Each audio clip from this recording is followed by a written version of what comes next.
Hunting or Bust, The Journey Onward by Master Atlan, Chapter 39, A Horse de Combat. Tintin, you okay?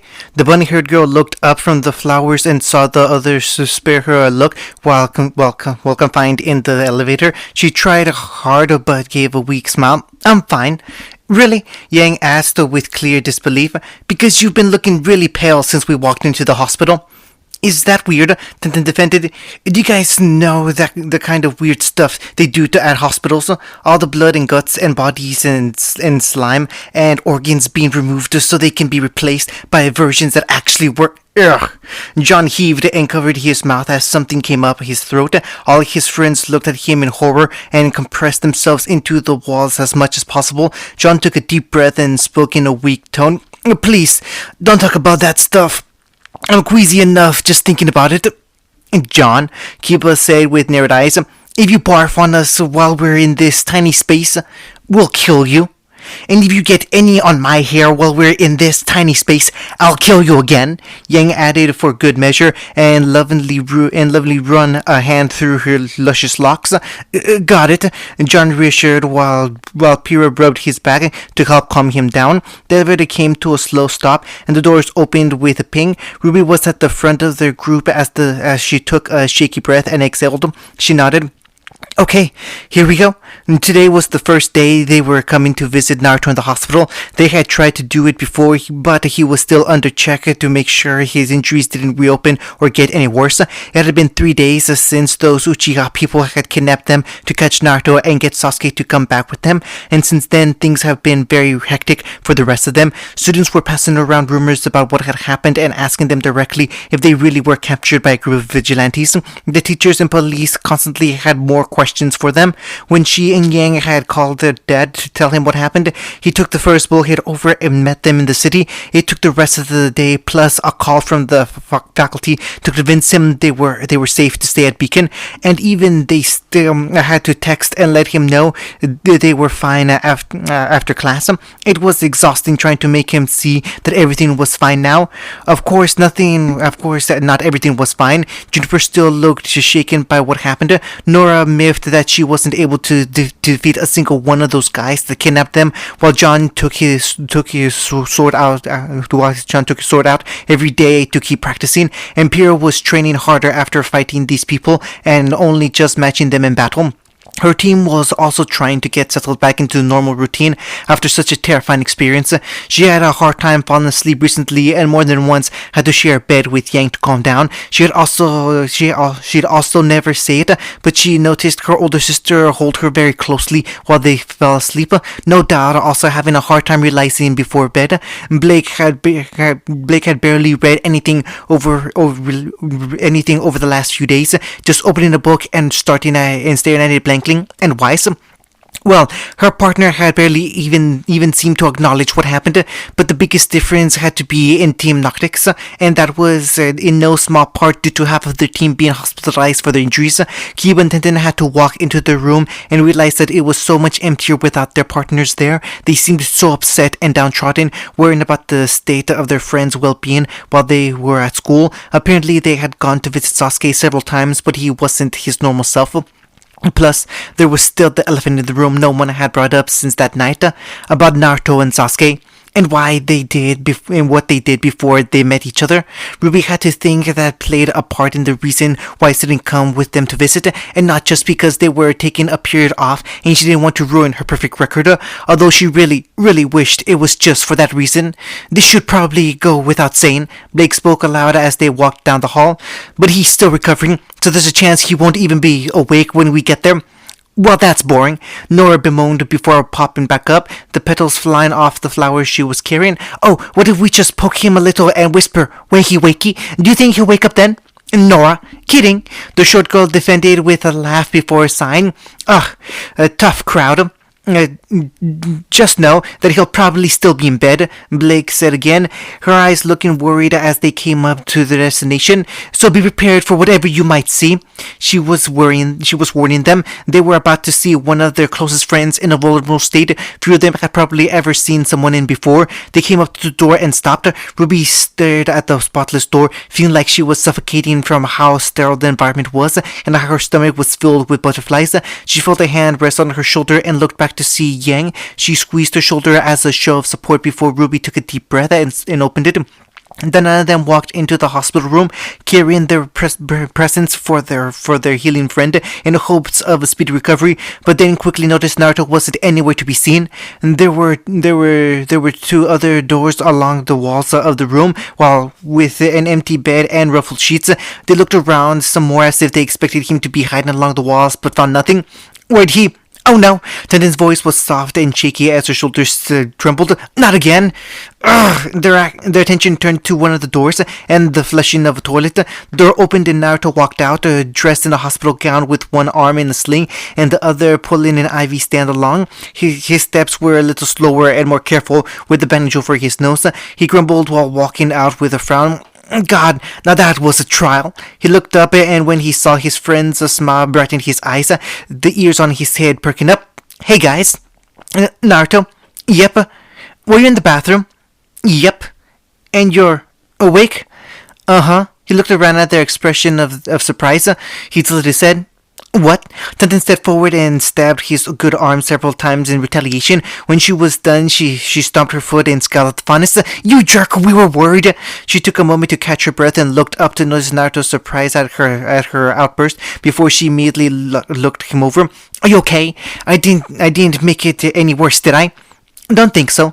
Naruto chuckled and showed them the needle on his arm. Don't know what's in this thing, but it's definitely doing its job. The others shared looks of surprise at the blonde's energetic attitude considering where he was and how he got there. Yang scratched her cheek. Geez, you are way more chipper than expected of a guy in a half-naked gown. It's surprisingly airy. Ruby looked uncomfortable before she pointed at his face. What about your nose? He reached up and pulled most of the bandage off, revealing a small scab where the wound was healed over the bridge. Almost all healed. Pure asked, what about your broken arm? Not broken, dislocated. He wiggled his fingers and waved his hand to show he still had mobility in the sling. I just have to let it rest a few days and it'll be totally fine. So then, all that's left is... the stomach wound. Now to finished. Yeah, that one was a doozy. My aura is prioritizing fixing that and the other organs that got mixed up. That's why the rest of it's healing so much slower. He gave a big grin and flexed his arms. But doctors will say I'm healing like crazy. A little longer with some physical therapy, and I'll be back to school for the final week. Whoa! Nora exclaimed and wiped her forehead with a laugh. You have no idea how worried we were that you'd be in bed and we'd have to look at you like you're all rotting out and fading away. Nora!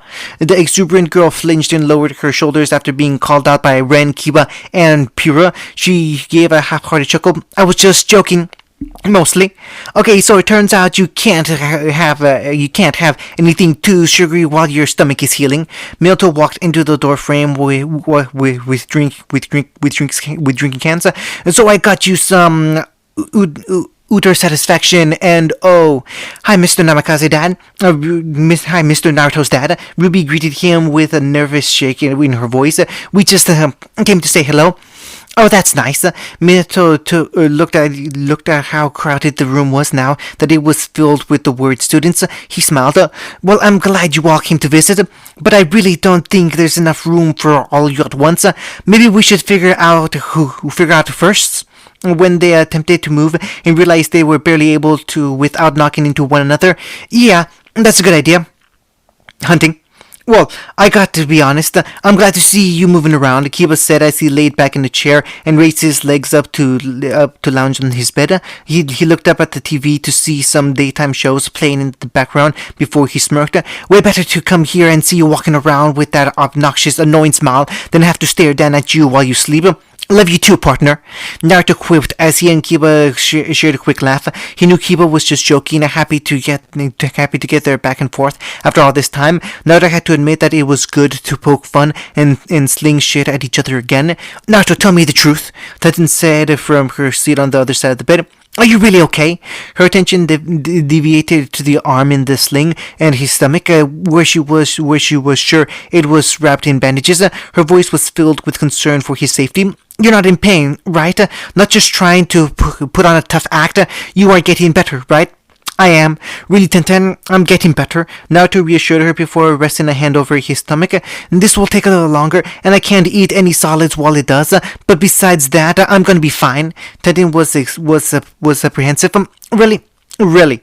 You better be, Kiba grumbled before quirking an eyebrow. When did you wake up anyway? Yesterday, he leaned back in his bed and scratched his furry ears for relief. I woke up to see my dad by my bed, and the doctors and nurses explained what happened to me. Naruto's face twitched with a grimace. First thing I wanted to do when they were done was go to the bathroom. They said I could just go in the pan, but pissing and shitting in a bucket wasn't too appealing. Naruto felt something squeeze his hand and looked down to see Tenten and reached over to grab his hand. Her fingers squeezed into his palm, and he felt a subtle tremble in his grip. Tenten's eyes refused to look up from the ruffled sheets as her voice came out quietly. When Sasuke's brothers broke into our room, even though we were wary, we didn't attack him immediately because he was Sasuke's family. But when he started talking about taking Sasuke, we decided to fight him. I threw some knives, but he just knocked them aside. Kiba went in and got his attention while I covered my arms in steel and ran at him. I thought I could knock him back, but the next thing I knew, I felt thousands of needles run up my arm and over my whole body. Kiba told me that lightning shot out off his hand and took me down, but I passed out because of it. The tremble in her hand became more severe as her voice started to crack. I was unconscious the whole time you guys were going through that. It's because I couldn't do any more that we couldn't stop him, and her eyes started to water and the tears spilled out the side. I'm sorry. She felt his hand gently tighten and squeeze back. She blinked, sniffing and feeling the last drops of tears in her eyes spill down her cheeks. She saw Naruto give her a warm, forgiving smile while holding her hand and not saying a word. It worked to not only stop her fears, but to assure her that he was still alive. Tenten took a deep breath, wiping her eyes with her sleeve before giving him a weak smile in return. He gave a sigh as their hands separated and looked between them. So I'm basically confined to this room until I get out. So have you guys seen Sasuke yet? And just like that, the atmosphere dropped like a concrete block. Then his eyes shifted and Kiba leaned his head back, sighing heavily and covered his eyes. Our other problem child. His hand slowly slipped down his face before he shook his head. Sasuke has barely said anything at all to us or even his doctors. When we went to visit him, he was resting in bed, or he left his room completely. The doctors and nurses were worried that he might have run away, but he came back. We asked him where he went, but he hasn't said anything. Tenten sat up in her chair as her hands overlapped her lap.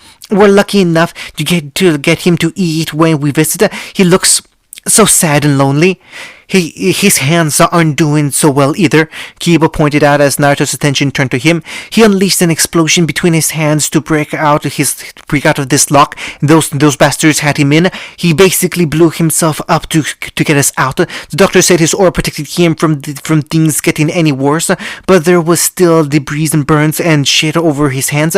We won't be able to use them properly for a while, and even then they'll be covered in scars from now on. Naruto's face didn't change at all while Kiba told him this, causing the tattooed boy to suspect that Naruto had already heard something similar. He scratched his head inside again. We don't know yet if it'll affect his fighting, but he's strong. He'll power through. I've never seen him look so empty and lifeless, Tenten muttered. He's been worried and concerned before, but he's just sad, depressed, and they all knew it wasn't just because of his hands. When I first met Sasuke, he was really personal and basically said nothing when we started working together. Naruto said while his teammates looked at him. He barely even talked to me and just stayed quiet while we worked. It took some time before I finally got him to talk to me. I showed him some movies and how to play video games, and he started considering me a friend, but even then, he still kept quiet. So, Kiba shrugged. What changed? I don't know. Naruto looked between them with uncertainty. We finished the job and I came back to our hideout first. Sasuke came back later and he had this big smile and greeted me like he was actually happy. I was seriously freaked out and just asked him what was wrong, but he just ignored it like it was nothing. His eyes shifted over to the window for a moment before looking down. I think he was just trying to cope with leaving his brother, just trying to fit in. Kiba and Tenten looked between each other as their expression changed. Kiba into one of empathy and Tenten one of unease. The blonde-haired girl was the first to speak again. As she patted her lap, got up out of her chair. She smiled down at her friend. We brought some giveaway presents. Naruto perked up and she walked up around the bed. So you better have an extra speedy recovery, got it? Already on the case, the whiskered faunus responded with a grin and flicked his ears. Tenten started searching through the bag they brought. Kiba looked back at his partner and admitted, "Somehow, school is even more boring when you aren't there to make fun of." "I know what you mean. I feel like I could already start running if the prize at the end was taunting you." Naruto jabbed back, and the two partners shared a hearty laugh. It stopped when Naruto gave a rough cough and grabbed his stomach in pain. Kiba and Tenten looked at him in shock and stood up as he let out a stifled moan. "I'm fine. I guess I should be careful not to see anything too funny while I heal." He coughed roughly, getting the sharp pain to stop before noticing the looks on his friends' faces. The smile didn't falter as he looked up at Kiba. "I gotta be honest, I'm surprised you're not laughing." Kiba looked at him strangely. "Remember, after our fight with Wilska, you said when it was my time to get sluggish and in bed with bandages, you were gonna laugh, right? You think this is a joke?" Naruto blinked in confusion as Kiba's head lowered. "Do you really think I can laugh right now? You nearly died. Sasuke nearly lost his hands. We all." The little boy's shoulders shook at as his fist clenched as so tightly his knuckles turned white. His eyes deepened under his brown hair as his sharp teeth started grating together. "How am I supposed to laugh at this shit when you two were hiding something like this? When we had to find out by getting gagged and looking at a picture of you covered in blood? How the hell?" He was silent when Tenten's hand grabbed his shoulder. She gave it a small squeeze and came up to his side, whispered something Naruto was only barely able to pick up. "Not now." The tension in Kiba's shoulders faded and he let out a long sigh before scratching his head. "You know what? I think I'll hold back the laughter until you stab your toe real bad or something, okay?" Naruto looked perplexed by his changed in attitude and saw Tenten's expression turn into a warm smile, hiding something behind it. He nodded. "Yeah, okay. Well, we thought you'd be bored sitting around by yourself, so we brought some stuff for you." Tenten rummaged in the bag before pulling out my book. Tenten held out the book Blake had loaned him that he was nearly finished with. Naruto eagerly snatched it up and opened it to the last page he had bookmarked near the end. "I've been dying to finish this. Thank you, guys. We thought you'd appreciate that." Tenten giggled.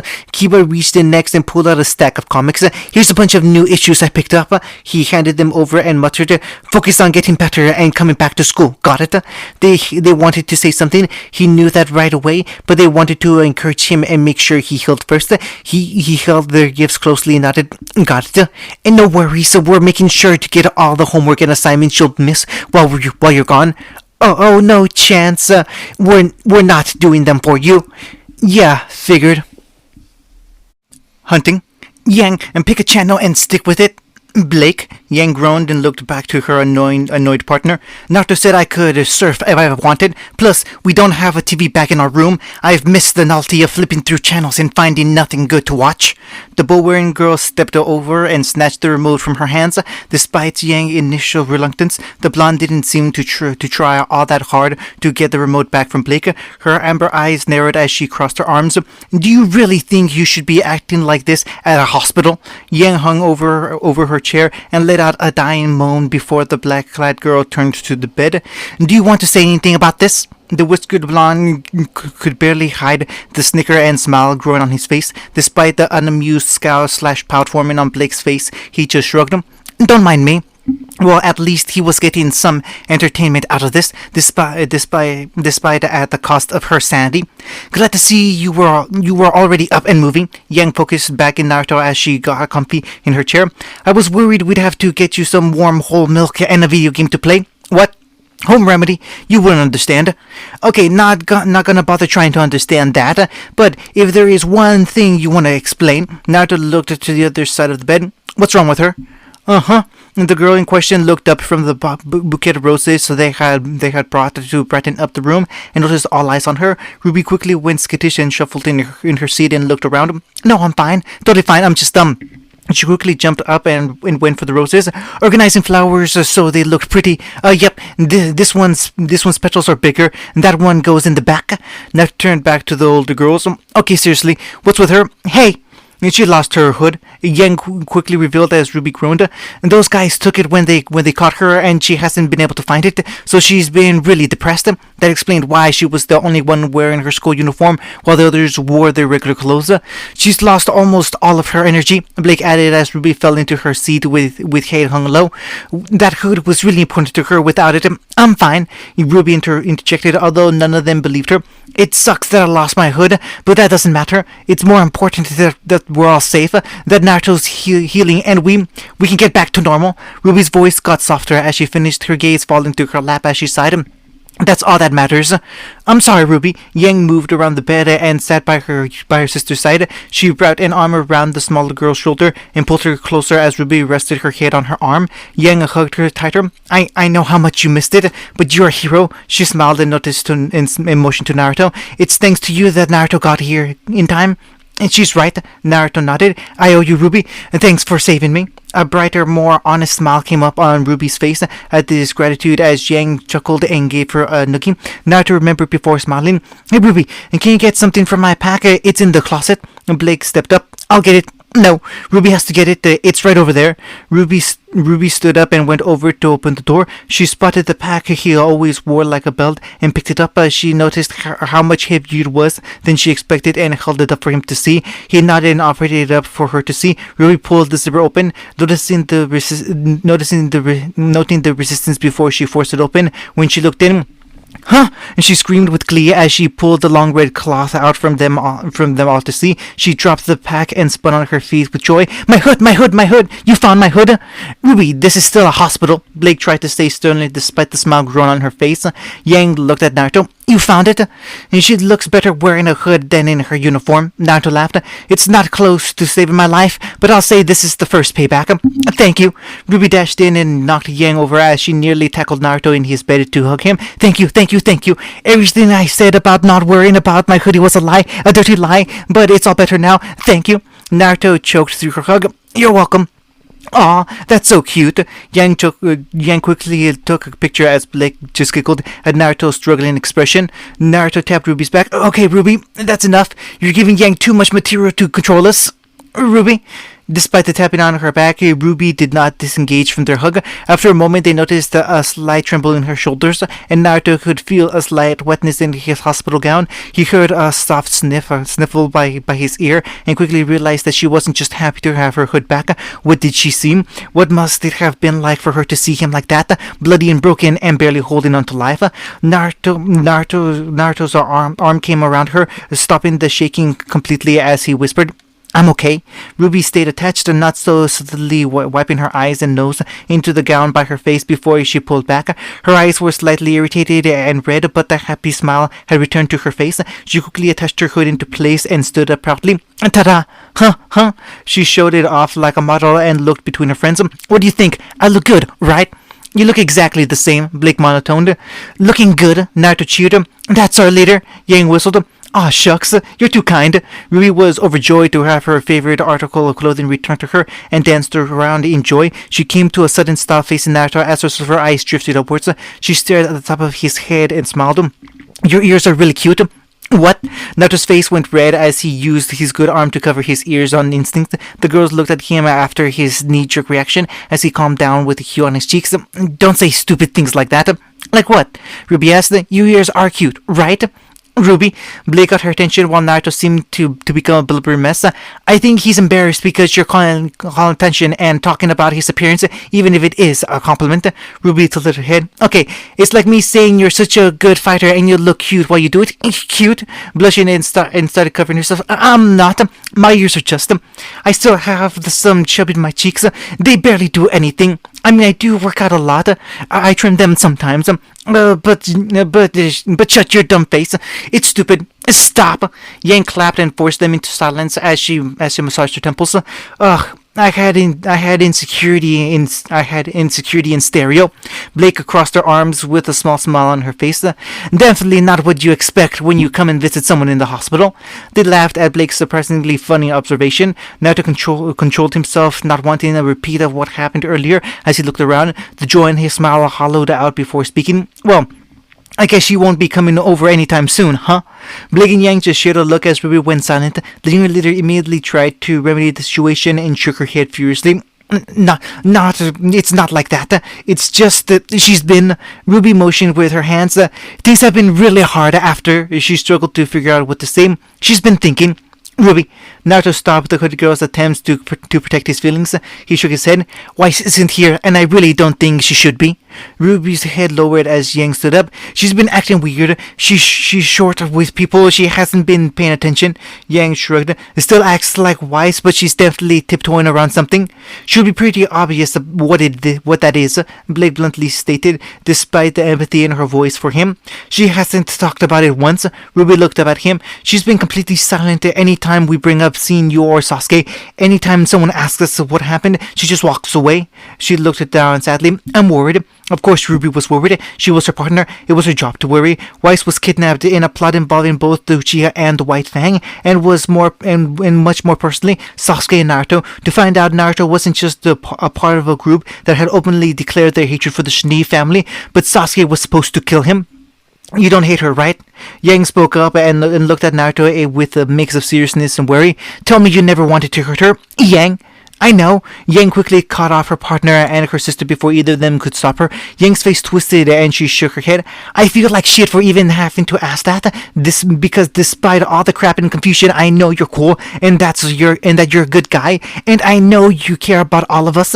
Her eyes narrowed, unwillingly turning red as her voice took an edge.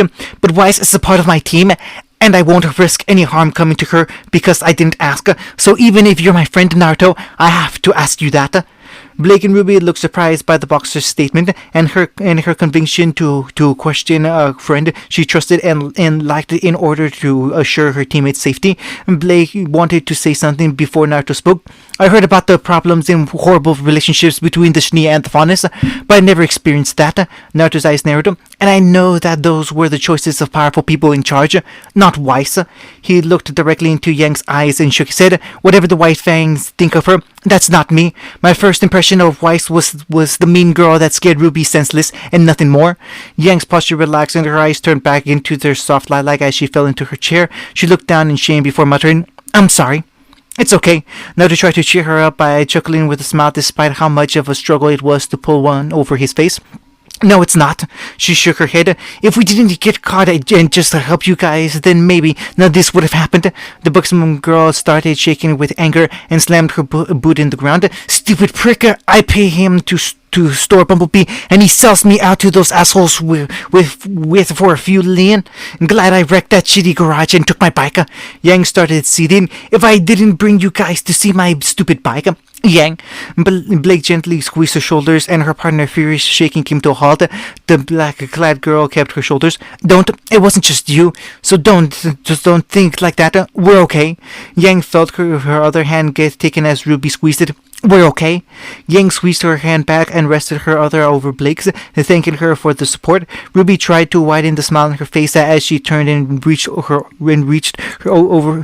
her hand out as well. Naruto looked down to see her to see her holding his hand, squeezing it firmly and without a tremble. Somehow, despite all this, she wanted to stay strong. Maybe it was for real. Maybe it was just an act. This kind of shit was too scary not to be affecting you in some way. But she wanted to be a pillar for her team to lean on, and she had to be this strong because of him. He squeezed back tightly. We're okay. Hunting. Oof! Ah! Nora laid across the width of the bed with her arms and legs hanging off the side. She gave a content moan and yawn at the sensation of the hospital bed before she smacked her lips. You know, for a hospital bed, you think it'd be way more comfortable, but I've slept on rocks squishier than this thing. Thanks, Nora. Naruto deadpanned as he rested his feet on her back after she claimed the end of his bed for herself. Just what I need to hear while recovering. I'm sure she's just exaggerating, Pierce said softly while slapping Nora's foot and earning a little moan from the ginger girl. She gave a bright smile. I'm sure she's just trying to lighten the mood. After all, laughter is the best medicine, right? I can't laugh too hard or my wounds start acting up. Oh, Naruto had never seen a Pierre deflate so quickly into herself. My mistake. I'm just kidding, Pyrrha. Oh, the redhead narrowed her eyes with annoyance. That wasn't very nice, Naruto, but it was funny, Nora added as she and the inferiors of Honest high-fived in agreement. Pyrrha scrunched her face but felt Ren pat her shoulders. Think of it like this. If he's already getting the energy to keep up with Nora, then he must be healing. But is that a good idea? John asked. Because if we stick Nora around with Naruto as he gets his energy back, then we could rule the world. Nora dramatically finished with the maniacal grin forming over her face. She looked at Naruto and pointed. You better heal up fast. Already on it. Naruto swung his legs off Nora's back and over the bed before standing up. The others immediately looked like they were ready to come to his aid, but stopped as Naruto had kept his balance. He tentatively slid one foot forward before taking an actual step with his other. He took a few longer steps around the bed as triumphant smile came to his face. See? Whoa! John was astonished by his speedy rehabilitation, and Nora clapped for his encouragement. Ren and Pyrrha quickly noticed how slow he moved, and how he favored one leg over the other, but still his recovery rate was one to admire. Yep, already moving better than I did when you got here, he noted while making his way around to them. I bet if I tried to run I could. His legs gave out and he quickly tumbled to the floor. He was only stopped from landing quickly on his ass because Nora and Ren quickly caught him. Naruto blinked in shock and looked around as Nora sat up on the bed and pulled alongside her partner to get him back on his feet. His eyes narrowed and he chuckled self-deprecatingly. I guess I pushed myself a little too far. Here, John quickly came over and wrapped his good arm over his shoulder, helping Naruto walk back around. Come on, slowly.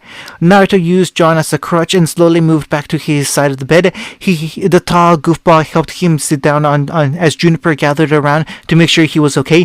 He cradled his stomach, noticing his feet were shaky, and looked up at his friends. My dad's gonna be pissed about this when he hears I pushed myself. Pyrrha sat back down. When did your father arrive? He was here when I woke up. Naruto leaned back. He came on the first flight over the moment he got news. He was there the moment I woke up, and he was by my side when I went back to sleep. He rubbed his ragged blonde hair inside him. I'm pretty sure he's been getting less sleep than I have. Your father, he's a good man. Yeah, he is. The room went silent as the five teens sat together quietly. They heard some talking outside, a mix of doctors and nurses walking through the hall and their other friends walking outside. It was suffocating how awkward and terrifying and sterile this air was, and what topics they were afraid to bring up. I hope you come back soon. John finally broke the stillness. It's really quiet without you around. It'd be better when you can joke and run and fight again. Me and Ruby found all your swords and knives in the pile of rubble, so you don't have to worry about not having your weapons, but a few of them are, destroyed. The fun is finished. I know, man. I remember. Yeah, right. Sorry. He muttered beneath his breath before his eyes watered. The others noticed what was happening, but he closed his eyes to stop any tears from leaking out. His breathing was sharp, and he shook his head. I'm sorry, John. Naruto sat up. It's not your fault. He's right, John. Pyrrha stood up and tried to reassure her leader. This didn't happen because of you, and I certainly didn't help stopping it. The blonde said callously as his nostrils flared, and he shook his head. I couldn't fight those two that came to get us. It's because of me that Pyrrha had to stick behind and surrender instead of escaping. And Pyrrha shook her head and tried to alleviate his blame, but he continued. I couldn't help you guys fight and hold those people off, and I couldn't help Sasuke and Ruby fight them off again when they came. All I could do was just watch. Someone said to me recently, and John swallowed and took a deep breath. They told me that if I wanted to be a huntsman, that meant I had to be prepared for the days where I might lose myself or the people I want to protect, and asked if I was still ready despite that. I said yes, because I believe I could. His team looked startled, hearing this for the first time. The usual goofy blonde let out a tired breath and shook his head. But if this is what that is like, or even worse, if we never get there in time, then I don't know if I can. John, I know what that's like, the whiskered patient said. Believe me, I know. I know how this feels. That feeling of not being able to save someone. The idea that you failed. The drowning feeling that you won't ever be able to do anything to fix it. He spoke with empathy for his friend's plight. I know it. So, John turned to him. How do you fix it? I didn't. You don't fix something like that. You realize you failed, and to be honest, you never forget it. John didn't move despite the bluntness of Naruto's words before the phonies continued. But you just keep going. You always find something to fight for, a reason to keep going forward. Naruto looked around, and your reason is here, right? Ren and Pierre reached out, holding his shoulder and back respectively. John stumbled on his feet after Nora punched his arm with a grin. His melancholy changed into a small smile of relief as he looked between the members of his dear team. And that was true. He still had his team, these people, to fight for. Woof! Nora clapped and licked her lips. All this gloom and doom has got me hungry. She looked around the room before spotting a tray with a bowl of jello still on it. Oh, can I have that? It looks good. You're wrong about that. Naruto rolled his eyes with disgust. That stuff is nasty and has no flavor to it. If you want to eat it, then be my guest. Yay! She reached over just to have her hand smacked away by Ren. She pulled it back like an injured paw, and looked hurt by her best friend's action. How could you? That's not a treat you can snatch up for yourself. The hospital regulates portions and fills the food with vitamins necessary for their patients to have daily. You can't have it. Nora hung her head and whined sadly at being told off. The pink-eyed boy turned his gaze to Naruto, and the whiskered boy flinched under his scrutinizing eyes. Naruto, you can't just decide not to eat it. You're healing, which means you need all the energy you can get. But this stuff is bland and tasteless, he whined. But Ren's scrupulous glare didn't falter an inch as he stood by his statement. The whiskered teen sighed and scooped the jello up before swallowing it whole, a grimace coming over him before it went down. Ugh, they could at least try for a little flavor. Well, now I'm hungry, Nora said with a humph as she dropped back in the bed with a frown and creased brow. Her team sighed excessively at her attitude as she swayed back and forth.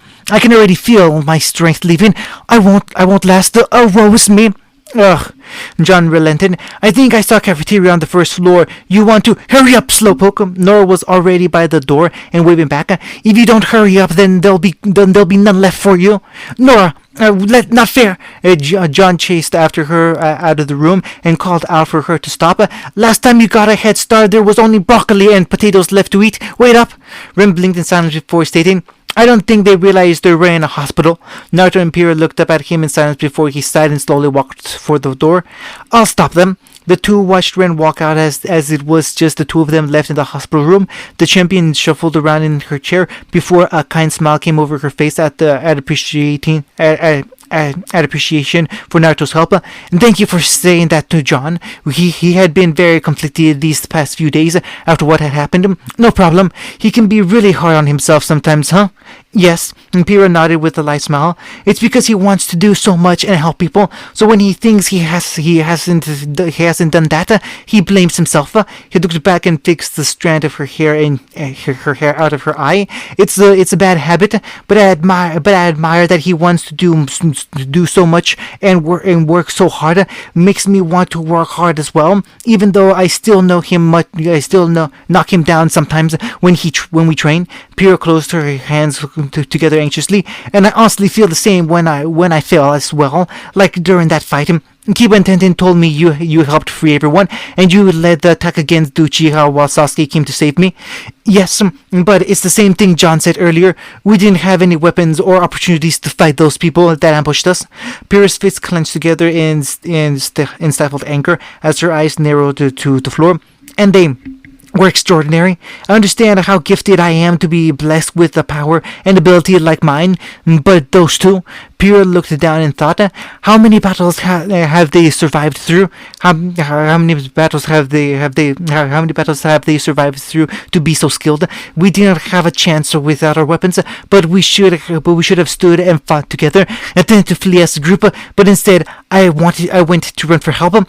But John told you. Even if he asked me to do it, I should have said no. Pyrrha frowned. They stopped me by threatening to hurt John and the others. But if I had ran faster, what if I made it far away that I didn't even hear their threat? Would they have just tortured them and left me to return to see them? Pyrrha's voice lowered until Naruto couldn't even hear it anymore. The redhead took a deep breath while concealing her eyes.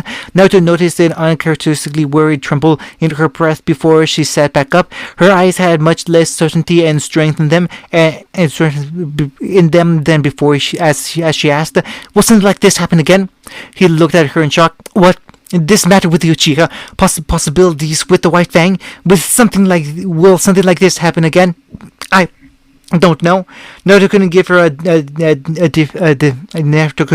definitive answer. He wanted to say it wouldn't, but how could he? Wilsk had returned, and that had escalated out of control. Itachi wanted his brother back, and that ended with them all kidnapped and 2 of them in the hospital. How long before the next threat came back in to bite them? How long before he or one of his friends died because of this? I'm sorry, Pyrrha spoke softly. I'm sorry that you were hurt like this. I'm sorry none of us could help you and stop you from getting injured. And I want you to know that I wish I could have done more. And if it happens again, I will try to help. Unless my team gets put in danger as well. And Pyrrha was anxious, looking uncertain and guilty for what she was preparing to say. The kind redhead steeled herself. "Because if something like this happens, and I have to choose between my team or you, then you choose your team," Naruto said. "Don't apologize for that, Pyrrha. When you say something like that, something selfless and encouraging to help me make such a horrible decision, but backed by what we just learned about you, that I'm confused." She looked at him curiously. "I didn't know you were a faunus, but in hindsight that puts a few things into context. Being from a family of humans and faunus, you must not have had an easy life, and for most people, I'm sure that would be enough for them to see the world in a harsher, more narrow point of view. But I can't imagine that's how you see it, because you're here wanting to make up for actions and help people as well, and unless I'm wrong, you try to do it earnestly. You stood up to Cardin to try to help that Velvet girl, but you also helped John because he was your friend. You didn't act different because of race, but you just saw people that needed help and you acted." She shook her head. "I can't say I'm knowledgeable about what faunus go through personally, or the White Fang, and I'm sure they joined an organization like that for a reason that drives them, but I still can't agree with the things they do, the ways they do it. So when I imagine you doing something like that, I can't." She looked directly at him. "What reason would you have for joining them?" Naruto looked down despairingly before shaking his head. "I joined because I wanted to protect someone, and I failed. And now," his hands rested on his stomach as his eyes fell, "this, and everything that happened to me, I deserve it, for everything I did just to fail my promise. I see. I'm sorry. I wanted to go to Sanctum." He finally spoke again while Pyrrha looked up, not surprised by what he said, as she had probably already figured it out. "That's why I asked you what it was like before. I was planning to go there when I was younger. I was just waiting every day to hear that I got accepted. I couldn't wait to see what it was like. My first step to becoming a huntsman." Naruto smiled fondly. I was going to surprise everyone, show them just how well my dad trained me and how good I was, and take everyone by storm." He grinned smugly. "Hell, I might have been the four-time Mr. Regional Champion if I entered." Pyrrha remained silent before a small giggle escaped her lips. She covered her mouth and laughed more openly before smiling again. "You should know that you would have had to fight many skilled opponents to do so. I think I could have handled them." He smirked. I may have even given you a run for your money if we fought him." "Yes," Pyrrha nodded. "I think you would have. I think we could have been pretty great rivals if I did go there. I think we would have made real good friends too. In another life, different choices and different paths. What it could have been if they chose differently." "Yes," Pyrrha nodded with a sad look in her eyes, betraying her smile. "I think so too." Hunting. Naruto sighed and closed the book before placing it aside. Well, that was one hell of an ending. Death, failure, despair, yet hope and camaraderie breaking through the darkness. One hell of a way to end the book. He was so glad Blake proved him wrong about books. Woo! Naruto leaned back into his pillow and enjoyed the moment of silence that they compressed after the long day he had so far. He was glad his friends had come to check on him, but man, was it a hectic morning. He spent an hour with each team so they could know he was fine and getting better. He actually felt kind of happy they were so worried about him. He wasn't so happy with the underlying tension between all of them, though. They had barely said anything to him about it. He wasn't sure why. Maybe because he was healing. Maybe because they didn't want to know, but it was scary. He felt like his stomach was lined with lead, with guilt he felt. Thank God none of them were seriously hurt. Well, at least physically. They all looked a little shaken up. Sasuke was barely talking to any one of them, and Weiss. How must she have felt about all this? He was just glad to be by himself for now. His dad was off making a call to his office to clear something up, which was good, and not just for him, but for his dad as well. He had barely taken a moment to sleep and relax since Naruto had woken up, which made him feel guilty all over again. He was gone for 4 years, and then they reconciled just recently, and now Minato had to hear that Naruto was in a hospital after almost being killed. How scared must he have been? Naruto just took a breath and closed his eyes. He was going to start physical therapy again within the hour, so he just needed to calm his nerves. Hello. Naruto's eyes opened, and he sat up before hearing the knock at the door. It opened, and a certain bunny fawness walked in with an assortment of flowers and get well cards in her hands. She saw him in bed, and her ears perked up. Naruto! Velvet! The blonde blinked in surprise and turned to face her as the upperclassman came walking over. What are you doing here? Well, my class ended early, so I thought I would come and check up on you. She noticed the perplexed look on his face before she laughed at his confusion. Did you really think I wouldn't come to visit my friend while he's healing? No, it's just, Naruto scratched his head. Well, I really didn't expect you to come over. Well, shame on you for thinking that. Her tone was teasing, and she knew it worked as a sheepish smile grew on his face. She looked around and noticed that he already had tons of balloons, flowers, and cards littering the available space. Oh well, if I knew you'd already gotten so many, I would have brought you something more exciting. And nah, they're perfect. You have no idea how much better it is to smell flowers instead of sterile sheets and chemicals. I'm sure. The rabbit fawn slid the bouquet on the drawer beside his bed, along with the other presents he had been brought. She took a seat by his bed and got comfortable before looking up at him in silence. So, a fox. Yeah, he answered bashfully, scratching his chin while avoiding her eyes out of guilt. I'm sorry for never telling you. Ruby told me. Imagine how surprised I was when she told me you were a faunus, and a fox at that. She crossed her arms and feigned a pout to spur a reaction out of him. After a moment of watching him shuffle on his bed with a guilty look on his face, she arched her eyebrow. What do you have to say for yourself? Sorry, Naruto nervously answered before shrugging. I just never told you because, well, foxes and rabbits don't exactly have the best track record. She didn't look amused by that answer before he scowled back. Well, you know, you weren't exactly the easiest person to make a first impression on. I said hello to you, and you looked like you were gonna jump out of your skin. Now imagine my ears were out and I did that. Velvet blushed with embarrassment before averting her eyes and coughing to dispel her redness. She sat up. Okay, you raised a good point. Well, I probably would have reacted differently if you greeted me like you did. She shook her head and her hair whipped about. But that doesn't matter. I know you now, and you're my friend. Doesn't matter what you are.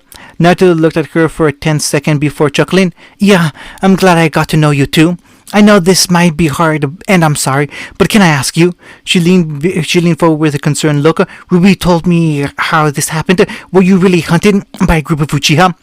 Not really a group, Naruto specified. Only one of them was an Uchiha. The others were, Kiba told me, psycho fanatics that took their little reenactment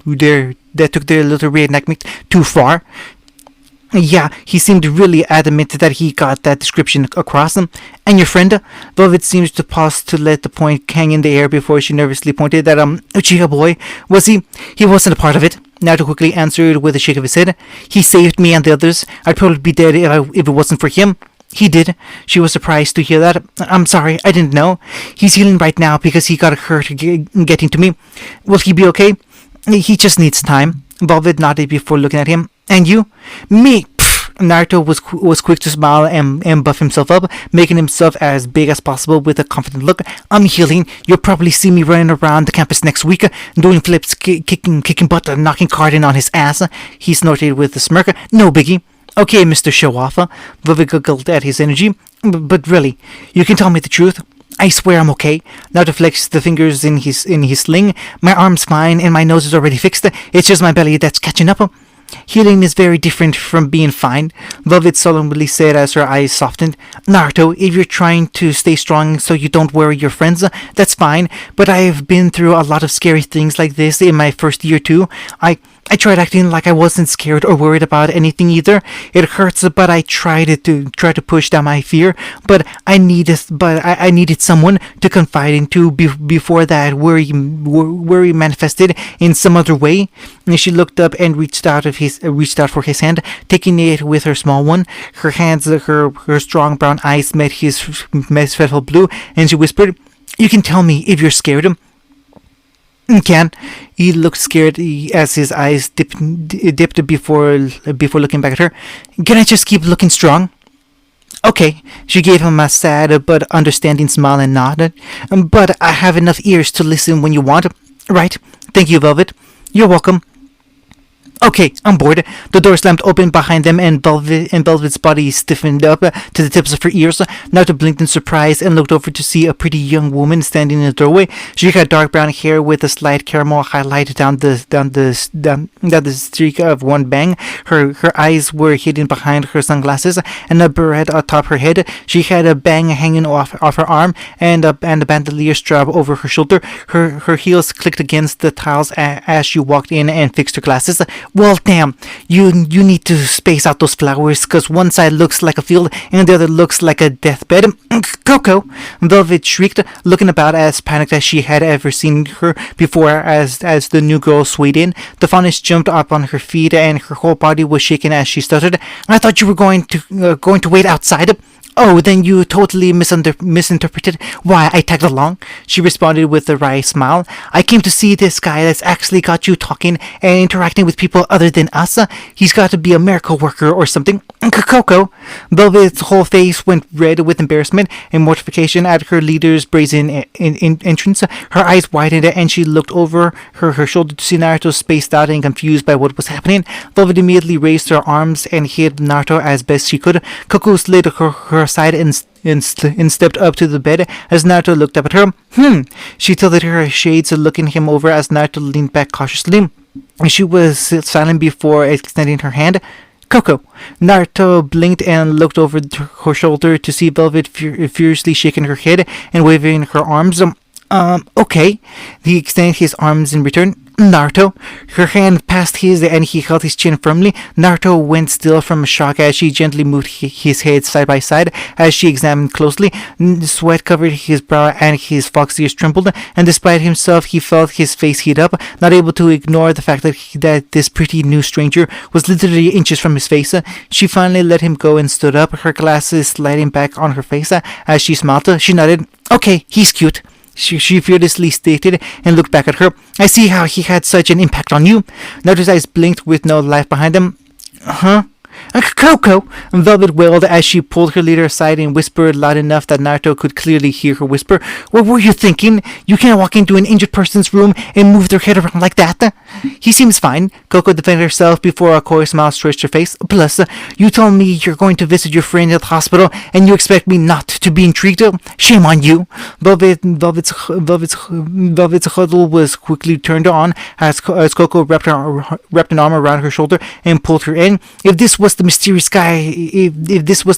guy that's talked with you, studied with you, and stood up for you, then I needed to meet him. Plus, if you see how he reacts when I got close, he's so innocent and cute that you'd have no problem reeling him in. Not like that, Velvet denied. I told you he's just a new friend I made, and a fox, in more than one sense.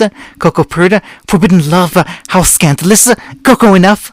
The fashionista girl felt her arm arm being lifted off and tossed from Velvet's shoulder. Standing behind the Faunus girl was a tall, lean young man with a dark skin and red hair. Velvet's form relaxed at his appearance as Coco slumped and pouted at his arm as his crossed arms glare. Stop torturing Velvet like that. She came to see a friend, so we should be understanding and respect that. I respect it, Coco mumbled, fixing her breath. I'm just trying to have fun. Hospitals are always so dreary. There's a reason for that, he said sternly. No more teasing. Fine, Coco huffed before smirking and walking up to his side. She elbowed his arms a few times. You know I spoil you, right? She smacked his butt before starting over to the stand by Velvet's side, defending herself from the Phoenix's light fist of fury. Naruto stared in shock. This was Velvet's team? Damn. They look so cool. Once the situation had calmed, the boy turned to him and approached the bed. He bowed his head before speaking. Hello, I'm Fox Alistair, Velvet's teammate. Naruto sat up at attention. Hi, I'm Naruto Uzumaki, and I'm an actual fox, I guess. He's got jokes too, Coco chuckled. I like this kid. That's our leader, Coco Adele. She's very forward. Naruto noticed the older boy's arms were covered in scars that he didn't seem ashamed to show. He motioned to the door. We brought our fourth member along, Yatsuhashi Daichi, but he can't come in here. Why? Naruto asked with some fright that he had angered a member of this crazy team. Did I piss him off or something? No, Velvet shook her head. On the contrary, he's been very excited to meet you. It's just he can't come in here, literally, Coco pointed over. We're afraid he might break down the wall trying. Naruto looked over to see a young man with shaved hair and a robe with a sword over his shoulder. He stood over his seat, his head disappearing behind the top of the doorframe as he waved him. Greetings. Hi, Naruto waved back. This team just gets cooler and weirder. He started to ask. Fox's blank white eyes turned to the window and he stepped around the bed. But are you aware? So you guys are Velvet's team? Naruto quickly snatched their attention again as he looked between them. She always talked about you, but I never thought I'd actually meet you. What do you think? So far, I think I'm meeting the coolest upperclassmen ever. Coco feigned embarrassment. Watch yourself. Flattery will get you everywhere. We've been wanting to see you as well, Fox said as he smiled to the young blonde. Velvet has mentioned you a few times, and we've been waiting to meet you. Me? Really? Yeah, he nodded. We wanted to say thanks for introducing yourself and your friendship to Velvet, and be tutored by her enough to help her be more sociable and open to other people, Yatsuhashi added from outside the hall. Not to mention standing up before our little team peacemaker when some mean old bullies decided to pick on her. Coco teased and pulled the girl in for a hug. You're a friend of Velvet's and respect her enough to show it. As far as I care, you're an honorary member of Team Coffee's family. Coco, Velvet muttered with embarrassment as she laughed a little at her friend's closeness. Stop treating me like I'm a kid.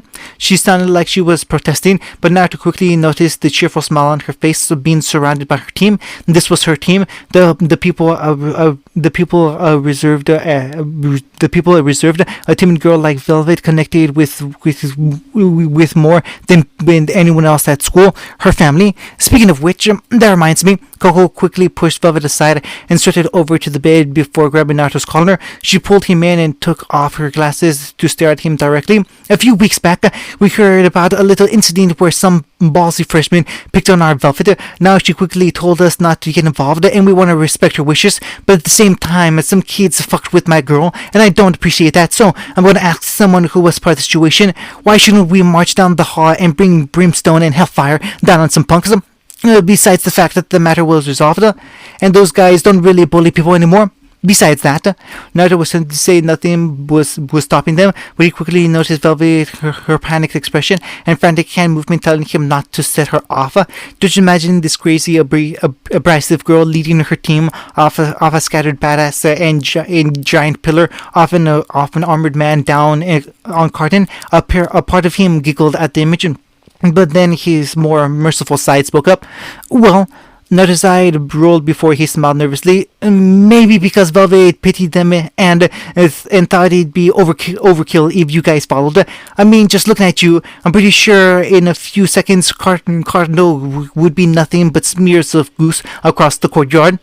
It's official. Coco fixed his collar and stood up, placing one hand on her hip and her thumb pointing to the blonde fawness with approval. I absolutely adore this kid. Lovett sighed with relief as Naruto felt himself swell with pride at the approval from this new awesome team. He officially designated Team Coffee as their other sibling team. Favors, tips, and pointers soon to come. Hunting. Easy, easy, Minato repeated as he helped Naruto move back into bed. Don't force yourself. I'm fine, it's good, his son responded with a strain in his voice before he landed back in bed. Once he had made the landing, Naruto sighed and leaned back into it.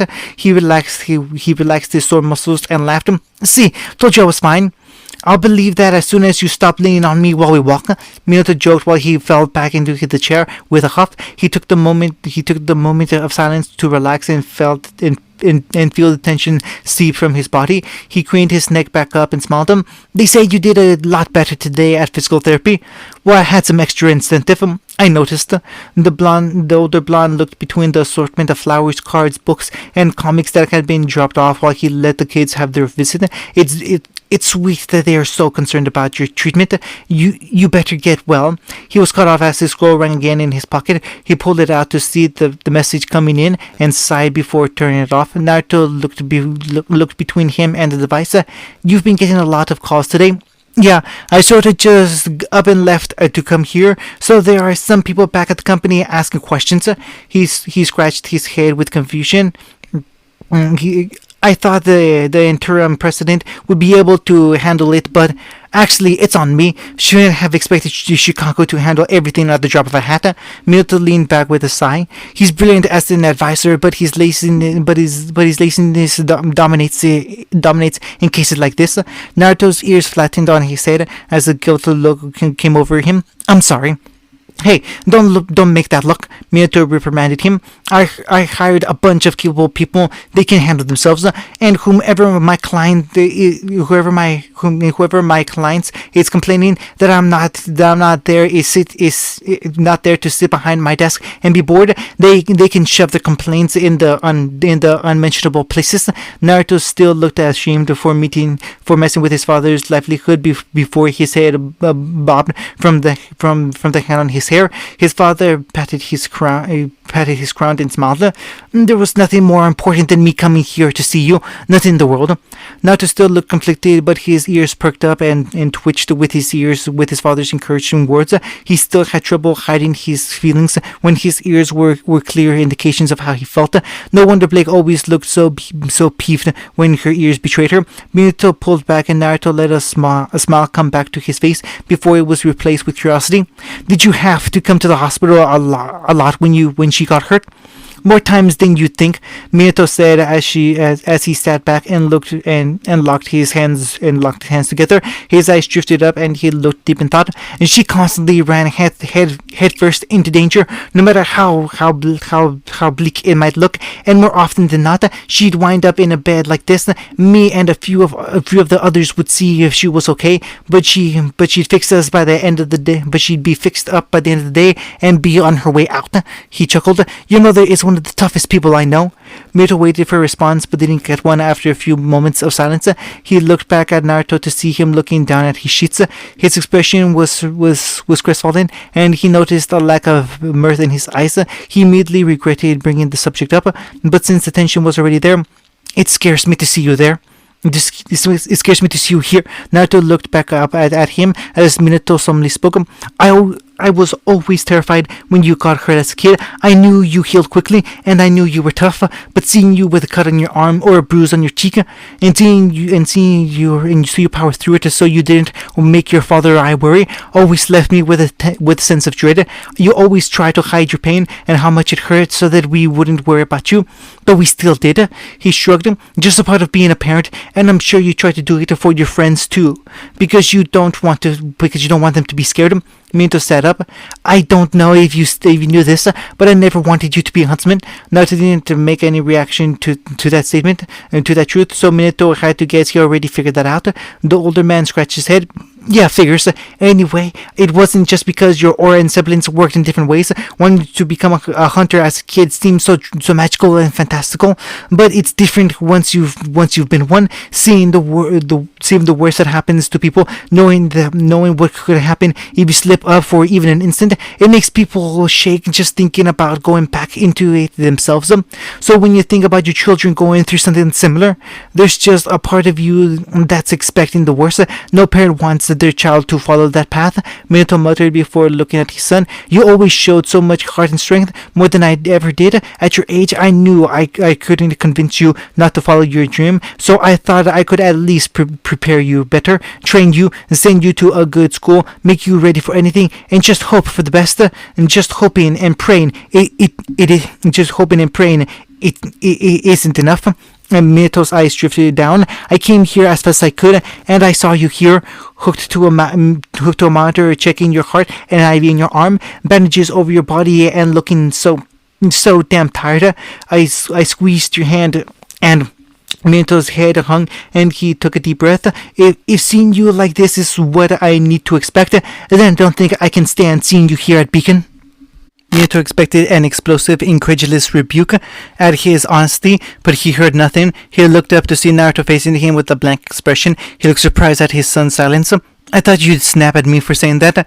I don't really have a right to snap at you, Naruto said. Plus, I think we both know I've been selfish enough with this choice I've made. He sat up in his bed and looked at his father.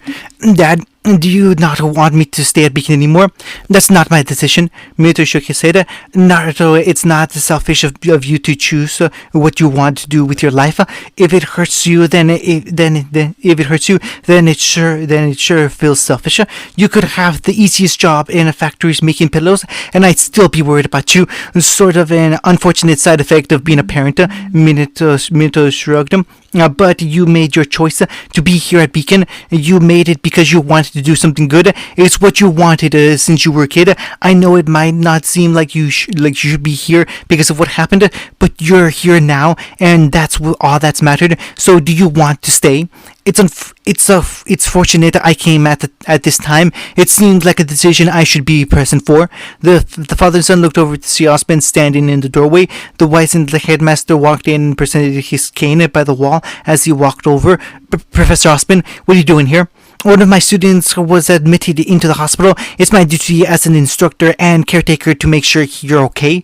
He stood up at the side of the bed and locked his hands together behind his back. Plus, I need a break from my office. There's so many requests from media representatives for interviews and even more calls from concerning parents mixed with the works I have in preparation for the festival and arrival students. I feel like I need to run away. Was it that bad? Well, there are a lot of people asking about what happened. Osmond fixed his glasses. There was a group of my students that engaged in a heated battle with unknown individuals that tore up an entire street, and authorities were asking why a closed-off section of the industrial district had been destroyed during the storm. Naruto looked especially guilty after hearing that, being responsible for the destruction and not even remembering how it happened. Osmond just continued. I told them that they should be more focused on a group of eluding of the patrols and abducting my students. He grabbed Naruto's shoulders and assured him, since that night there have been no reports or sightings of them. We believe they've evacuated the city and they won't come back, but we won't stop looking until we are certain. Osmond's eyes turned to the window for a moment before looking back to Naruto. I haven't gotten a chance to speak with Sasuke because I never catch him in his room, so if you see him, can you tell him that? Naruto looked up to see the look of genuine regret on Osmond's face that this had happened to him. He gratefully nodded to the old man. Thank you, Osmond. Minto said as he stood out of his chair, and thank you for the accommodations. Naruto is one of my students. As such, it's a responsibility to make sure he's taken care of while he's healing. And Osmond stated before noting that being said, not many of our students get sent to the hospital, so we don't get to use those funds so often as you'd think. Professor, the elder huntsman looked down at his wounded student as the blonde looked befuddled. Can I ask you something? Osmond's eyes panned to Minato for a moment, but the older blonde didn't know what his son was asking. Of course. When I met you at the police station that night, you said you knew enough about me and Sasuke from various sources. I did. Did you know why I was part of the White Fang and that Sasuke came from a group that was fighting them? Aspen nodded. I did. Naruto's form seemed to tense hearing the truth as Aspen elaborated. This Uchiha sect that you were attacked by is one that the government has been aware of for a few years now. They are constantly on the move, and when the council does try and capture them, they escape the force they send quite efficiently. I'm sure they have some people among the members adept at evasion and subterfuge. Naruto looked confused and conflicted. So then, why did you bring them? Then why did you bring me to Beacon? It was Aspen's turn to look confused before he continued. I know you said you saw something in us both, that you have nurtured in a place like Beacon and not just wasted in jail. But it can't just be that. We were strangers. I was in the White Fang, and even after I quit, I was a part of Will's criminal organization. Even if I was forced into it, that should have been enough to put you away for life. So why would you take a risk on someone you didn't know? Well, partly because I did know you, Naruto. Osmond looked over the bed. As much as I had learned when your father asked me for assistance in locating you years ago. Naruto's eyes widened and taken aback as he looked back over to Minato, and his father's eyes had drifted down before he stilled himself and turned to his son. You were looking for me? Of course I was. Minato's voice was low. I couldn't stop you, but I still looked for you, the both of you. I just waited too long before starting. I'm sorry, Dad. I didn't know. Don't be silly. His father looked ashamed. I wish I could have helped sooner, been there faster. When you were taken in by the police that night, I knew the description of you matched the one Minato had given me. He turned back to Aspen as the older man spoke. I wanted to meet you myself. I went there and decided that I would give you a choice to see how you had changed. Would you accept prison or come to Beacon?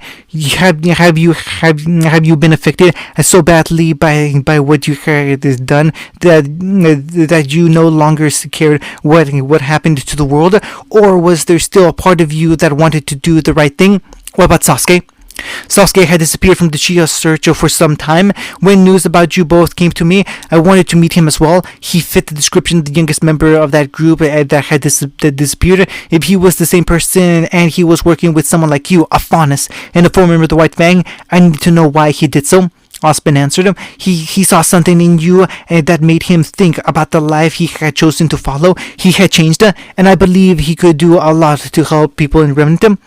So show them there is more to do than dwell on the past. And focus on a brighter future. He had thought of Sasuke. He believed in him that much in their first meeting.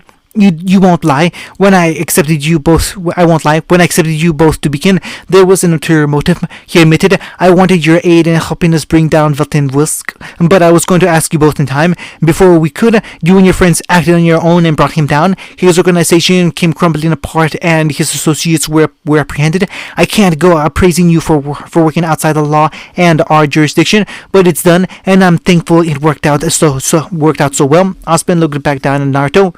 You all did something good that helped a lot of innocent people. I believe you can do more if you stayed. But like your father said, it's your decision. I want to make up for what I've done. Minato tried to speak, but he continued. I felt nothing but guilt for doing what they asked me to do, just following along with the orders. Even when I do something right or help people, it doesn't feel like I've done enough. He looked towards Aspen. My mistakes keep coming back to haunt me. I should have warned you. And then Aspen spoke with soft remorse. It's quite easy for me to say we should just face our mistakes, but it's in our nature to try and forget them. The hardest thing we can do is admit how badly we faltered, and make up for them as best we can. And then that's what I'm going to do. Naruto looked himself over. I didn't want to end up here, and I don't want to die. He looked at Minato. And I don't want to make others worry about me, but I want to keep helping. He stilled his eyes. I want to stay at Beacon. Okay, if that's your choice, then I'll respect it. Minato stood up and looked at Aspen as the headmaster faced him. Aspen, I need to talk with you in private. The white-haired huntsman nodded and motioned to the door. Let's talk outside. Dad, what? It's nothing. Just something I want to clear up with him. Minato answered him with a smile as he followed to the door. You just get some rest, Dad. He heard his dad and the teacher stop in their tracks just in front of the door. They stood there almost like they almost like they were frozen before Minato looked back at him. His eyes was still with shock, and they both moved out of the way. Weiss was standing at the door with a basket of decorated flowers and fruits. The short heiress hesitantly took a step into the room, feeling very conscious of the looks that she was getting from all three men. She stood very still, feeling nervous, standing between the two older men before looking up at them. Did I interrupt something important? Because I'll come back. Not at all, Miss Schnee. Osmond interrupted, picking up his cane and standing in the doorway. Minato and I were about to discuss something outside. We'll leave you to your visit. Weiss stuttered and raised her basket. Actually, I was going to drop off the basket. No rush. Take your time. We'll be out here. Osmond ducked out of sight. Minato followed after and pulled the door behind him before looking back at Weiss with a grateful smile. Thank you for visiting. He closed the door and left the two teens in an awkward, heavy silence. A long minute passed without a single word being said. A pale Harris stared at the door, while Naruto was just watched her back with suspense. When the first noise was finally made, it was a large sigh from Weiss that made him sit up in expectation. She turned, showing him her bored expression as she turned around him. I wasn't expecting you to be awake. Yeah, he thumbed his chest. Strong healer. I thought so. Weiss stepped over his bedside and looked at the overwhelming amount of flowers and get-well cards he had received from their friends and acquaintances. She looked back with an almost uninterested expression. After taking hits from Yang, an extended battle with that psychotic criminal boss, and a blast to your head, I expected it wouldn't take you forever to heal from this. Oh, nice to see you have so much faith in my recovery. Weiss rolled her eyes before holding out her basket for him to take. Here, this is for you. He looked at her gift in surprise. Really? Well, I didn't bring it just to show off. I remember how much you eat and how horrible you are at keeping a balanced diet. You can't have that while you're healing, so this will help. Plus, apples and doctors have an inverse relationship. She placed it on the side and started riffling through before holding an apple out for him to take. Here.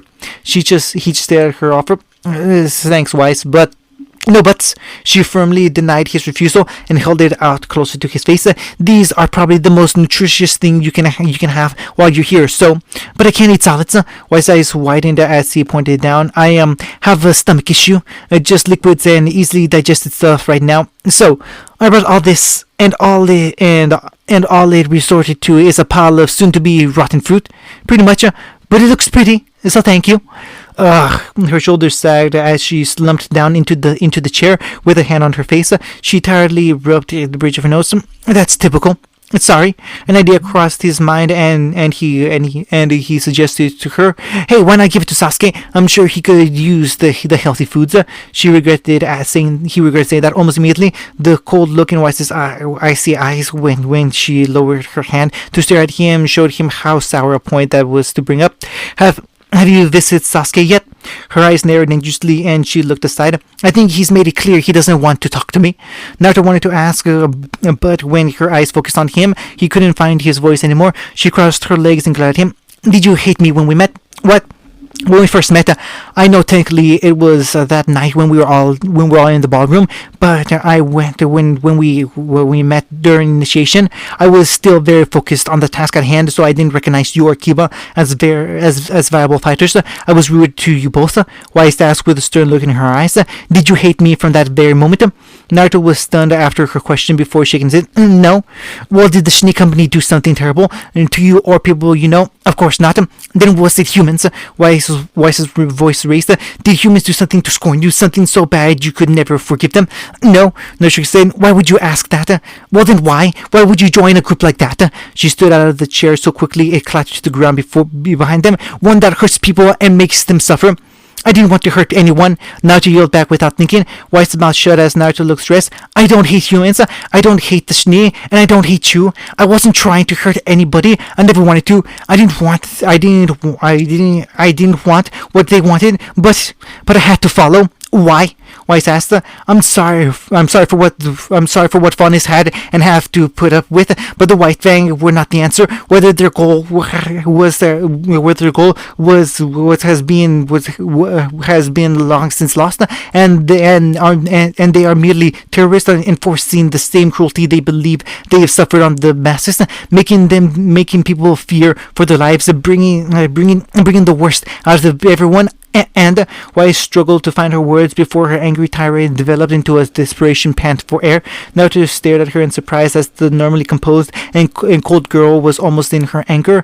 Weiss took a moment to catch her breath and forced herself to calm down, a shiver going from her shoulders and down her arms before it stopped her. He didn't kill you. Sasuke spared you for a reason. Weiss murmured through her teeth, her eyes trembling while looking back up at him. Her voice was shaky before continuing. So why did you do it? If you didn't hate us, why did you choose to terror us like that? What's your choice? What's your excuse? He had a reason. At the time, he believed he was doing it for a purpose, something noble that he could be proud of, even with what he would do, understood by others. But that was wrong. He was a fool for ever thinking that. Everything he did while under that emblem. I don't have an excuse. She looked up at him as he shook his head. I can't make one that would ever excuse what I did. The people are tormented and hurt. The lives I ruined, the guilt, what happened to me. I think I deserved it. Maybe even worse, but I'm sorry. Naruto looked Weiss in the eye before he said, I'm sorry about all of this. She didn't say anything to him. He expected her to burst out with rage at any moment. He closed his eyes and waited, but instead felt something get pressed into his bed. He looked down to see Weiss' palm pushing something down on the sheets.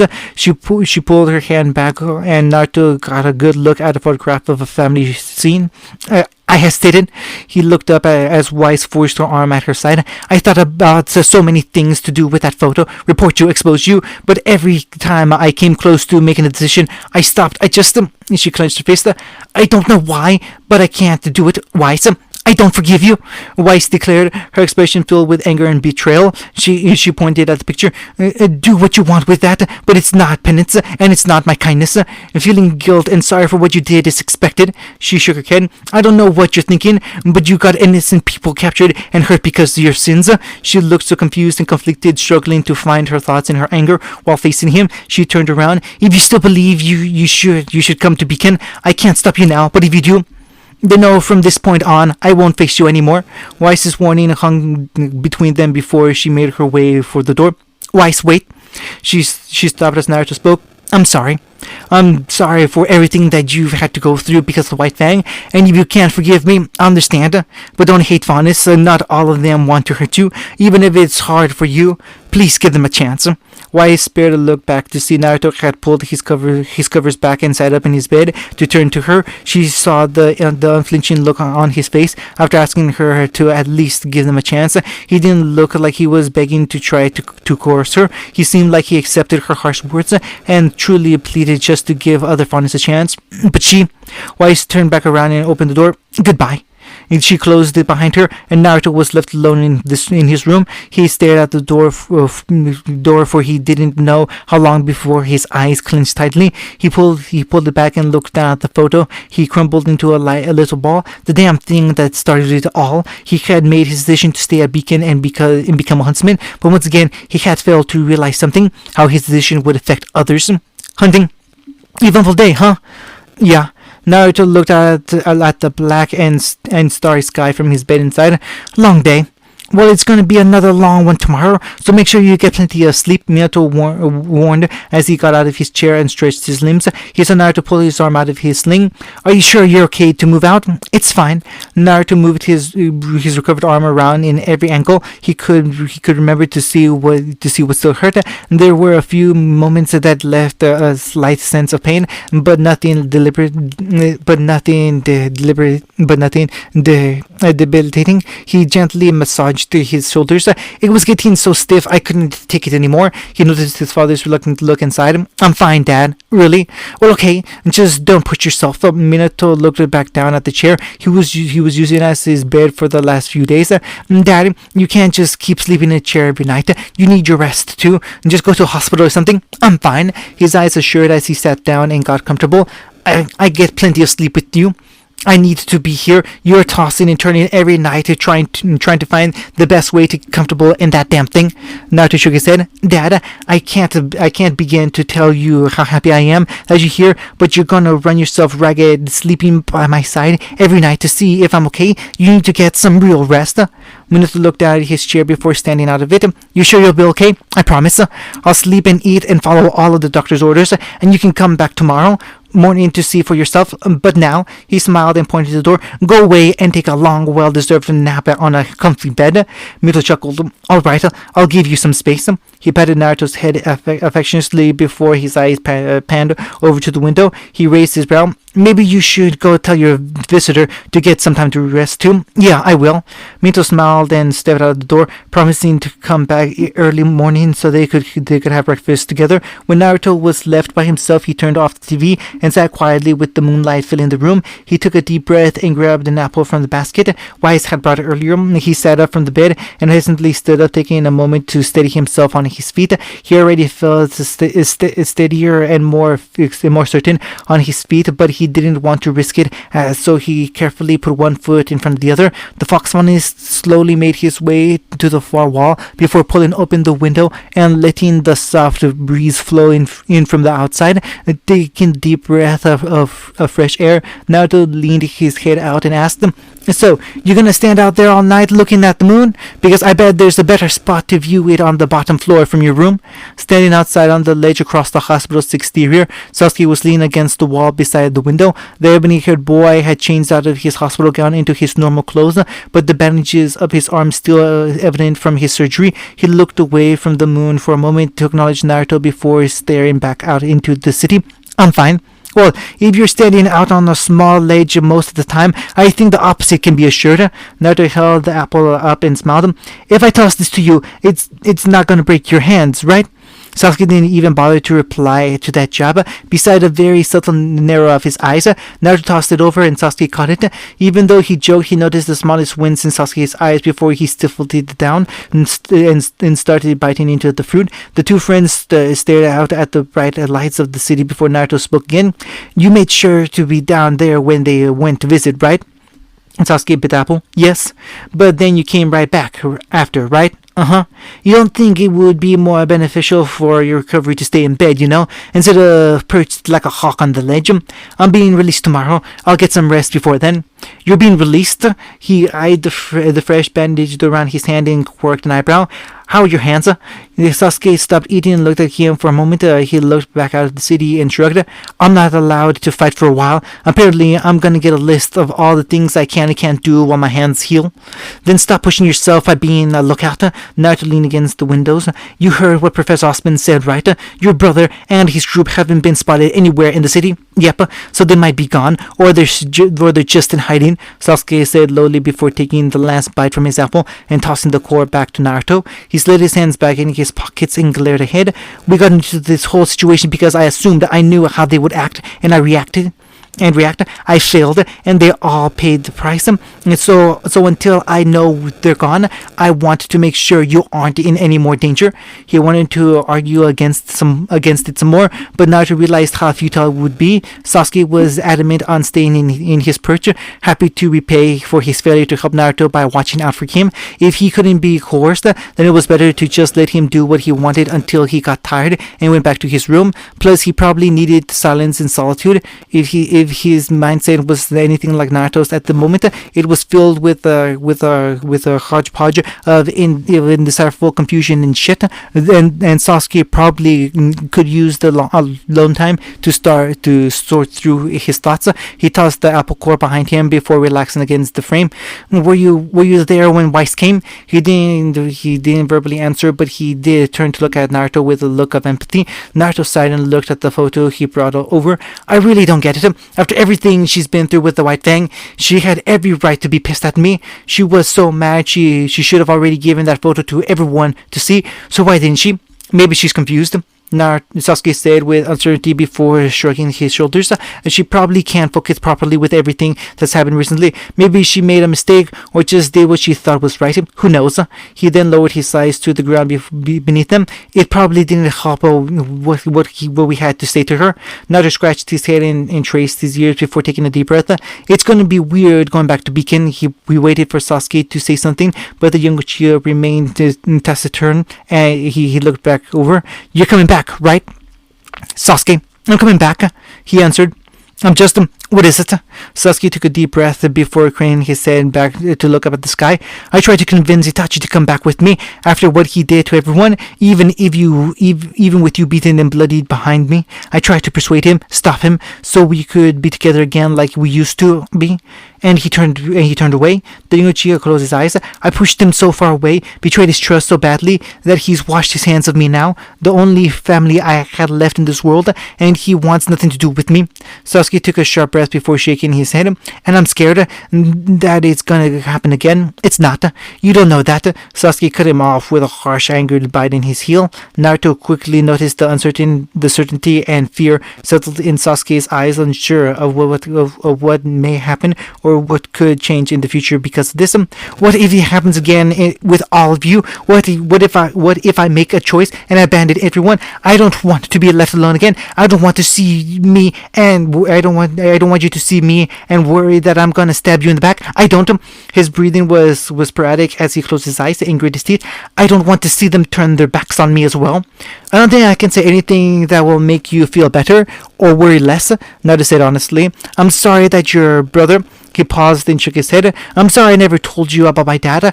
It was just a shitty fear in my head that I didn't want to think about that again. And I know you know what that feels like. Sasuke looked at him. I understand why you would think like that, but don't. Despite how we started out, you were the first real friend I had ever made, and no matter what happens, I'll fight and stand by your side until I can't anymore.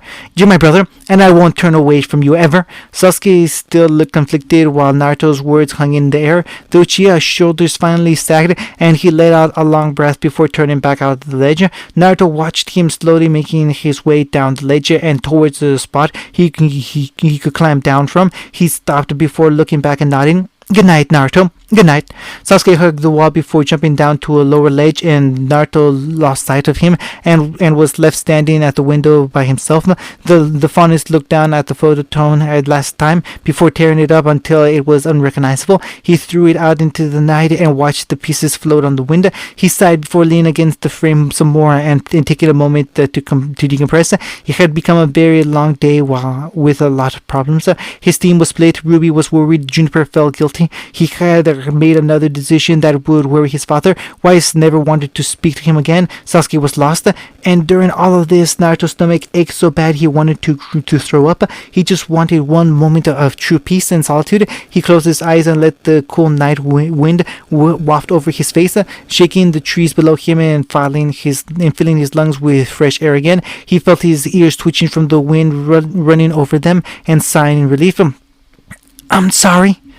Naruto's eyes shot open and he spun around to find the voice he heard only to see an empty room. Suddenly Naruto's stomach twisted and turned with fear and panic. He felt his heart beat faster, his hands go clammy, and his injury ache from the sudden unease. He didn't know what would happen when he got back, but he was worried behind belief.